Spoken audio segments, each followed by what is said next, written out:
and looked rather like a Miriam creation. "Blue Danubes, you said?" "Well," Jasmine twisted a napkin in her hands, "that's what the man at the market said they were, but they didn't stay that colour at all, so I don't know if I believe him. It was most disappointing." The women looked at the blue salad for a long moment without speaking. Thomas moved his serving carefully to the side of the plate, where it couldn't touch anything else. "They didn't stay blue," Alice said finally. "No, they just went sort of dull and boring looking, so I put some colouring in." Gert burst out laughing, and Alice covered her mouth. "What?" Jasmine demanded. "He said they were blue. I was counting on it." "Very adventurous," Thomas repeated.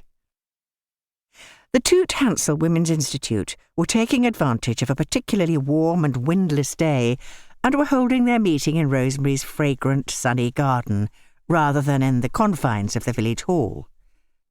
An old green table had been covered with a Provençal-style tablecloth and loaded with Tupperware containers and trays and bowls, all overfull with salads and quiches and little cheese-stuffed pastries, and oddly, pigs in blankets. Alice had a suspicion that was Rose, who seemed to be using her recent 88th birthday as a reason to become distinctly eccentric. Alice had mixed feelings about eccentricity. On the one hand, she didn't see any reason to act as society expected, other than in the instance of laws, and even this could be open to interpretation. On the other hand, it seemed a little careless. Although making pigs in blankets for summer lunches and turning up with different coloured hair each week were hardly things she could disapprove of. She sat back in her folding chair, crossing her feet neatly at the ankles, and said to Thomas, "It was very good of you to take the time to come and talk to us." "Oh, well."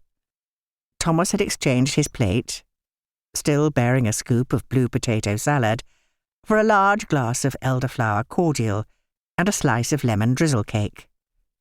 "You ladies were wonderful supporters when I decided to run for council, and it's always a pleasure to spend time with you."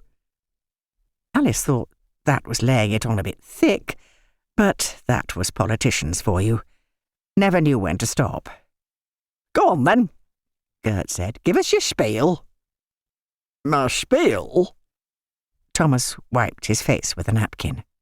"You know the one. We should donate money or re-elect you or whatever because—" Well, yes." He took a large swig of cordial, then spluttered. "Is this alcoholic?" "Oh, sorry." Teresa leaned over and took his glass, replacing it with a new one. "That's Gert's cordial. Adults only." "It's only slightly alcoholic," Gert protested, and Rose raised her glass. "Tasty, too." "I'll stick with plain, thanks," Thomas said, taking a cautious sip from the new glass, then relaxing. "I still have some driving to do." "Nothing wrong with a little tipple in the afternoon," Carlotta said. "In the old country." "You were all having pints down the pub at 10 a.m?"